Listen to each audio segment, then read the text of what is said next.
ये communicating culture की second video होने वाली है। इसमें हमारा दूसरा टॉपिक है क्रिकेट। इसमें भी क्वेश्चन आने के काफ़ी चांसेस हैं। तो हम जल्दी से जल्दी इसको भी कवर करेंगे। बस 15 स्लाइड्स हैं मेरी इसकी। ठीक है, शुरू करते हैं इसको।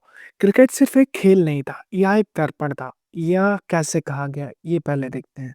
उससे पहले जो ये तीन चीज़ें हमें दिख रही हैं, तीन टॉपिक्स, इन्हीं टॉपिक पे पूरा चैप्टर बेस्ड है। इन्हीं टॉपिक से पूरा आपको चैप्टर समझ में आ जाने वाला है। इन्हीं पे मैंने 3 चैप्टर डिवाइड कर रखे हैं। तो सबसे पहले हम देख लेते हैं कि ये खेल नहीं, एक दर्पण कैसे कैसे था? ये हाँ, ये एक दर्पण कैसे था? तो इसको देखने के लिए हम पहले बात करेंगे कि औपनिवेशिक बॉम्बे में, जो मुंबई है मॉडर्न टाइम का, क्रिकेट का मैदान समाज का एक छोटा रूप बन गया। यहाँ भारत के भविष्य को परिभाषित करने वाले 3 महान संघर्ष खेले गए। अभी ये चीज़ आपको लास्ट तक बिल्कुल अच्छे से समझ में आने वाली है। तो सबसे पहले हम देखते हैं जो क्रिकेट है, ये इसके लिए 3 महान संघर्ष कैसे-कैसे खेले गए। पहला था नस्ल के अकॉर्डिंग, सेकंड था जात के अकॉर्डिंग और थर्ड था धर्म के अकॉर्डिंग, धर्म के अनुसार, ठीक है? नस्ल के अनुसार कैसे हुआ? सब भारतीय बनाम अंग्रेज, इस अंग्रेजों के खिलाफ हमने लड़ाई लड़ी। ये पहले क्रिकेट को पाने के लिए, उसके बाद में जातिवाद आ गया इसमें। फिर जब हम अंग्रेजों से भाग गए, खुद हमारे पास आ गया, तो इसमें जातिवाद भी देखने को मिला। अंग्रेजों से जब हमारे पास आ गया, तो इसमें धर्म के का भी चक्कर देखने को मिला। सांप्रदायिक रूप ये धारण कर लेता है। तो सांप्रदायिकता बनाम राष्ट्रवाद, इस सवाल पर एक कड़वा मुकाबला की भारत एक राष्ट्र या कई, इन सब धर्मों में डिवाइड हो गया। क्रिकेट धर्म रिलीजन वाइज होने लगा, हिंदू मुस्लिम ऐसे होने लगा। तो ये एक बड़ा सवाल उठ गया था कि भारत एक राष्ट्र है फिर कई। और उसी के तरीके से जब ये क्रिकेट में भी जातिवाद आ गया, तो इसमें भी एक बड़ा खतरा भारत के लिए, भारतीय समाज के लिए हो गया था। ठीक है, तो इन्हीं तीनों पर इस चैप्टर में अच्छे से विस्तार से बात की गई है। अध्याय 1 जो हमने बात की थी नस्ल वाली, तो नस्ल का देखते हैं, नस्ल का कैसे चैप्टर था। ठीक है, पहला संघर्ष मैदान के लिए लड़ाई। जो क्रिकेट पिच है इसके लिए सबसे पहले संघर्ष किया गया था। 1881 में भारतीय राष्ट्रीय कांग्रेस की स्थापना से पहले बॉम्बे में क्रिकेटरों ने अपने खेल के अधिकार के लिए एक राजनीतिक लड़ाई लड़ी। उनका संघर्ष पोलो खेलने वाले शक्तिशाली यूरोपीय लोगों के खिलाफ था, जो बॉम्बे के एकमात्र उपयुक्त क्रिकेट मैदान पर कब्जा कर रहे थे। तो होता क्या है, जो भारतीय राष्ट्रीय कांग्रेस की स्थापना हुई है, हमें यही देखने को मिलता है अभी तक कि जो आज़ादी की लड़ाई है राष्ट्रीय कांग्रेस के स्थापना के बाद से ही मेनली लड़ी गई। नहीं, उससे पहले भी हम देखते हैं कि क्रिकेट की लड़ाई के रूप में हमें देखने को मिलता है 1881 में ही। 1881 में क्या होता है, जो यूरोपीय होते हैं पोलो खेलने वाले, उनके खिलाफ भारतीयों क्रिकेटरों का एक अधिकार मांगते हुए दलील दायर की जाती है अदालत में। तो यह थोड़ा अनुचित है। कैसे अनुचित है ये देखते हैं। तो 500 से अधिक भारतीय क्रिकेटरों ने बॉम्बे के गवर्नर को एक याचिका भेजी।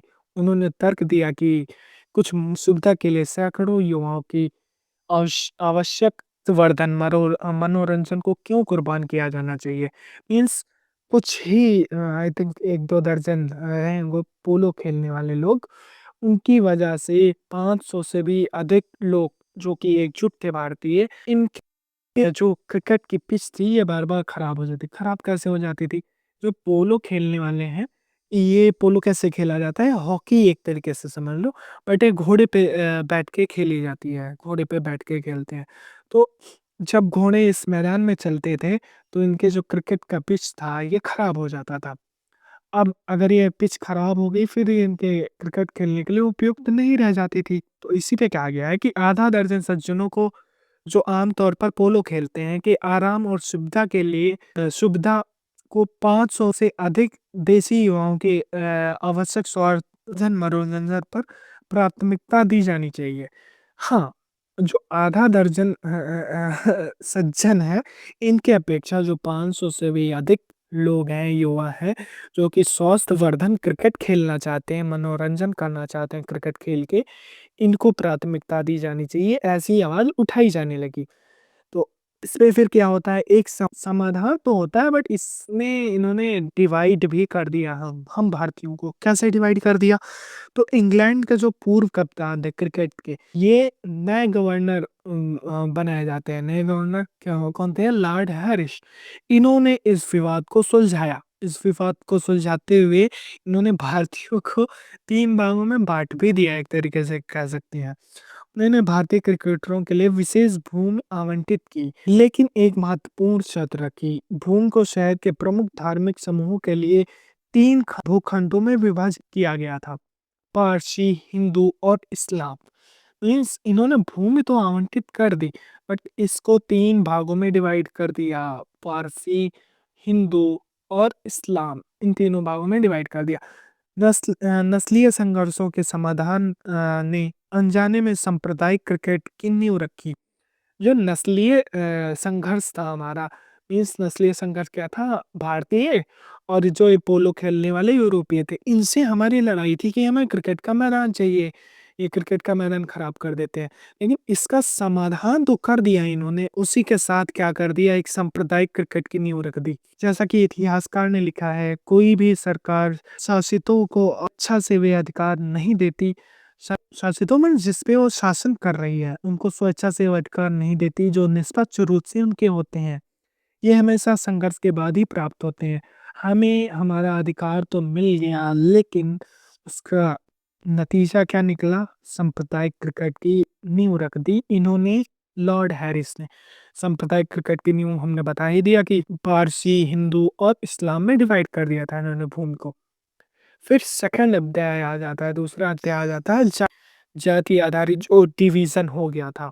उसके बाद में जब इन्होंने डिवाइड कर दिया है पारसी, हिंदू और इस्लाम, तो हम देख लेते हैं हिंदू का।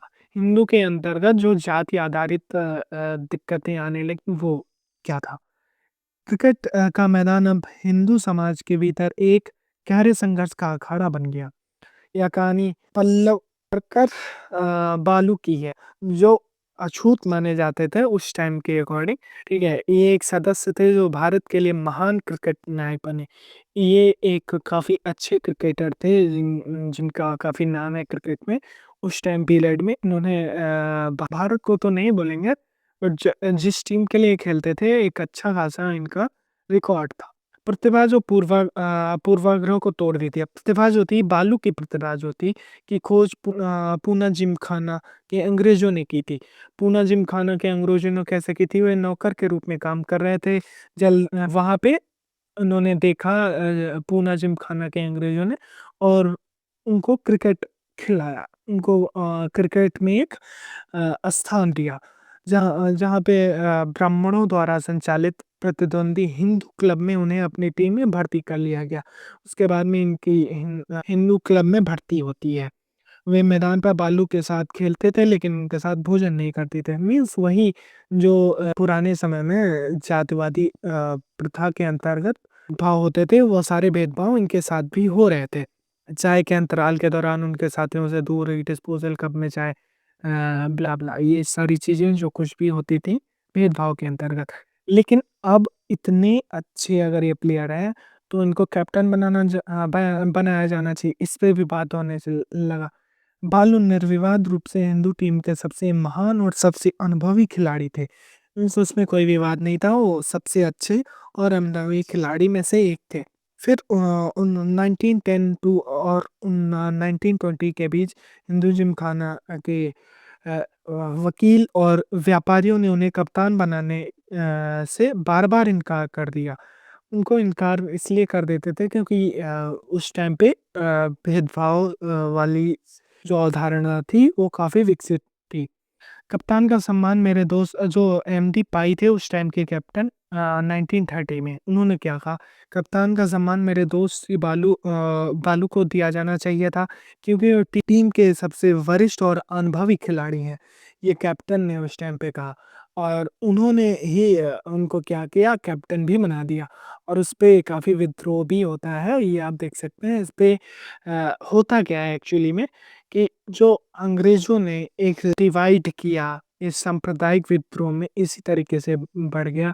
सबसे पहले हमने हिंदू में देख लिया कि कैसे जात आधारित संघर्ष हो रहे थे, इनके साथ भेदभाव किया जा रहा था। उसके बाद में क्या होता है, एक जीत मिलती है, इससे क्या होता है, इस जीत जो नैतिक सबक लिया जा सकता है वह यह है कि अस्पृश्यता को हटाने से स्वराज मिलेगा, जो हम महात्मा की भविष्यवाणी है।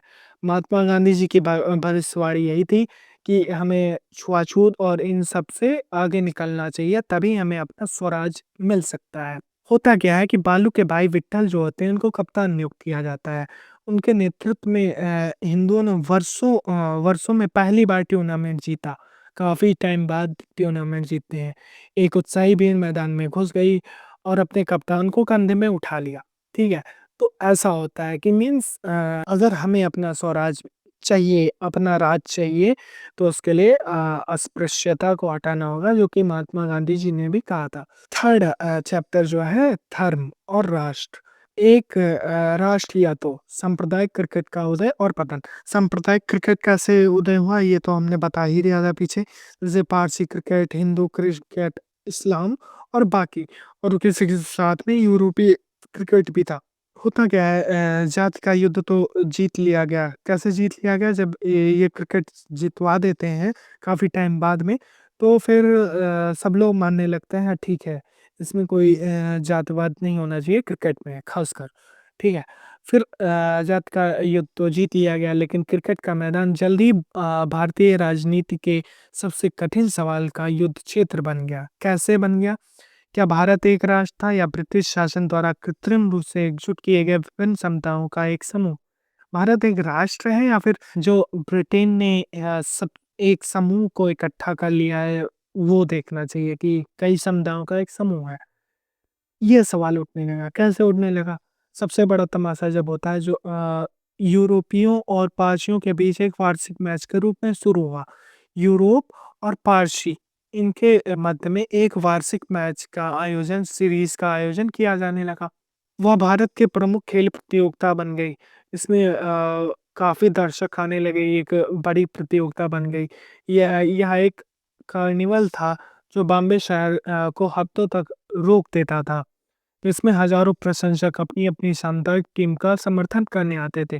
प्रशंसक आते थे और अपनी-अपनी टीमों का समर्थन करते थे, जिसमें अभी तक क्या हो रहा था, सिर्फ़ यूरोपीय और पारसी लोग क्रिकेट खेलते थे। इसमें होता क्या था, त्रिकोणीय ट्रायंगुलर बना 1907 में। कैसे? यूरोपीय, पारसी और उसी के साथ में हिंदुओं की भी टीम शामिल हो जाती है इसमें। 1912 में 4 इसमें मुस्लिम भी शामिल हो जाते हैं, हिंदू के साथ में मुस्लिम भी शामिल हो। 1937 में 5वीं द रेस्ट, बाकी जो बचे हुए थे इस्लाम के बाद में, बाकी जो टीमें बची थी वो सारी शामिल हो जाती हैं। यानी एक बड़े क्रिकेट लीग की शुरुआत कर दी जाती है। इसमें राष्ट्रवादी प्रक्रिया क्या आती है? महात्मा गांधी जी कहते हैं, या खेल भावना के विरुद्ध है। 1930 के दशक तक भारतीय राष्ट्रवादियों ने टूर्नामेंट का कड़ा विरोध करना शुरू कर दिया। उनका तर्क था कि धार्मिक आधार पर टीमों का आयोजन करके भारत की एकता को कमजोर करता है और सांप्रदायिक भावनाओं को भड़काता है। इन्होंने यही कहा कि इस धार्मिक आधार पर जो टीमें बन रही हैं, इससे जो है भारत की एकता कमजोर हो रही है और सांप्रदायिक भावनाएं भड़क रही हैं। जब हिंदू जिमखाना ने उनका आशीर्वाद मांगा, तो गांधी ने स्पष्ट रूप से कहा, मैं हिंदू, पारसी, मुस्लिम और अन्य सांप्रदायिक का आदर्श होने का कारण कभी नहीं समझ पाया मैंने सोचा होगा कि इस तरह के गैर खिलाड़ी विभाजनों को खेल की भाषा और शिष्टाचार से वर्जित माना जाएगा। मीन्स इन्होंने पूर्णतया इसका विरोध किया। इनके अकॉर्डिंग इस तरीके से जो क्रिकेट हो रहे थे, जिसमें 5 तरह का टीमें खाली शामिल होती हैं, यूरोपीय, पारसी, हिंदू, मुस्लिम और बाकी जो रेस्ट बचे थे सारे के सारे। ये क्या कर रही थी, हमारे भारत को विभाजित करने का कार्य कर रही थी। तो इसमें महात्मा जी का पूर्णतः विरोध सामने आता है।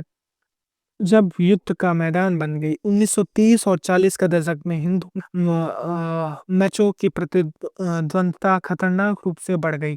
प्रशंसक पक्षपाती हो गए, विरोधी खिलाड़ियों को ताना मारते और उनका अपमान करते।